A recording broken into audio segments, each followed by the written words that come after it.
Every year, millions of birds cross thousands of miles of open ocean and dark night skies.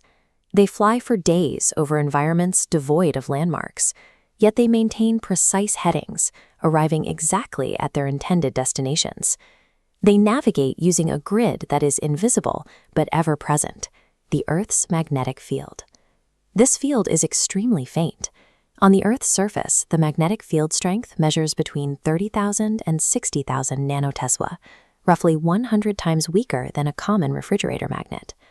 Detecting such a weak astrophysical force using only naturally available organic materials is a significant neurobiological hurdle. For decades, scientists looked for a single sixth sense. Current research, however, reveals a bimodal system, where birds employ two entirely distinct sensory mechanisms working in parallel. The first acts as a directional compass. It provides real-time heading information, keeping the bird oriented relative to magnetic north while in flight. The second acts as a positional map.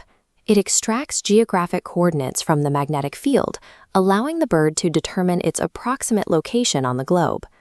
Understanding how these animals process this information requires looking past behavioral ecology.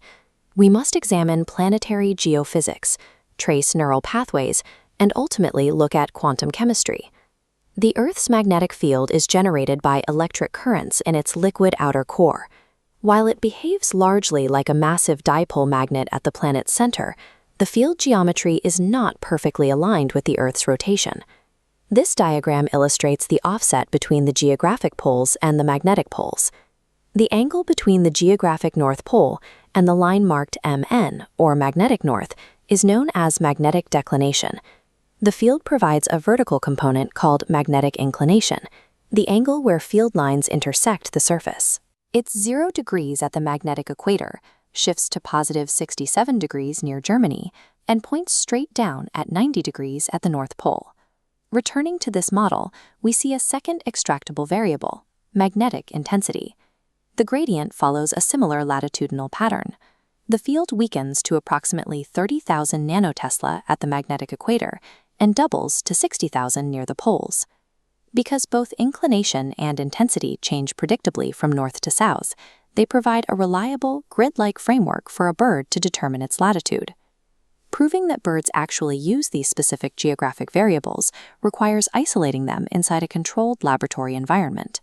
To do this, researchers use 3D systems of perpendicularly oriented wire coils. By placing a bird in the center, they can cancel out the local Earth strength field and manufacture a precise static magnetic environment. Following the right-hand rule of electromagnetism, driving a current through these coils generates parallel magnetic field lines. In the center of the structure, these lines coincide and add up to create a highly controlled field. Altering magnetic fields requires 3D vector addition. To shift a baseline black vector to a target red vector, coil currents must be precisely calculated. The cosine formula determines the north-south y-axis value. The east-west component uses sine.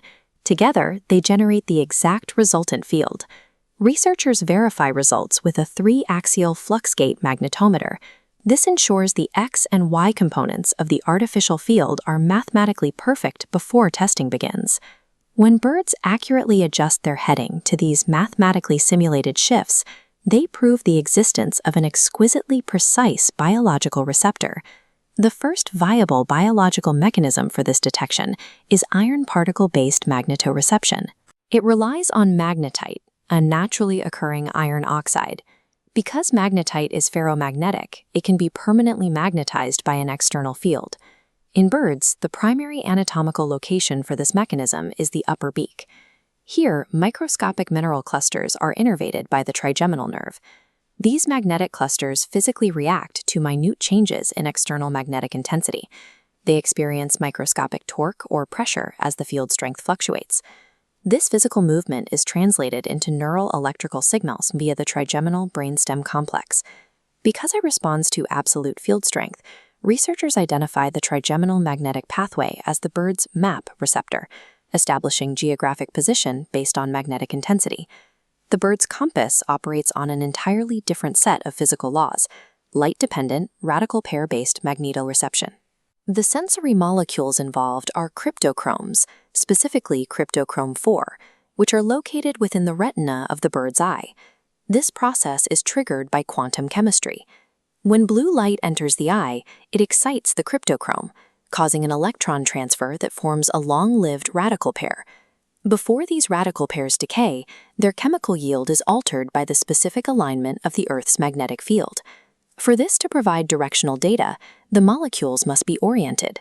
Cryptochromes are physically anchored in a fixed orientation along the inner curvature of the retina. This geometry creates a visual shading pattern. As the bird turns, this pattern shifts across its field of vision. This retinal cryptochrome system acts as the bird's compass. It projects a visual overlay of magnetic heading directly onto the bird's view of the world. To execute a successful journey, birds must integrate two distinct systems across 3 different phases of navigation. The journey begins with the long-distance phase. During this leg, the bird must maintain a steady heading over thousands of miles. Here, the retinal compass maintains the bird's heading, while the magnetite map in the beak cross-references magnetic intensity to track global latitude. As the bird nears its general destination, it enters the homing phase. At this scale, regional map cues become important. The bird begins to use local magnetic anomalies and regional smells to narrow its search. Finally, the bird transitions into the pinpointing the goal phase. In this ultimate phase, magnetic cues give way to local visual landmarks and olfactory cues. The bird uses specific trees or nest holes to end its journey. Executing this journey requires immense biological complexity. A bird must simultaneously process quantum retinal reactions and physical iron-based mapping. Avian Magnetoreception successfully translates the physics of the planet into a cohesive, survival-critical sensory suite.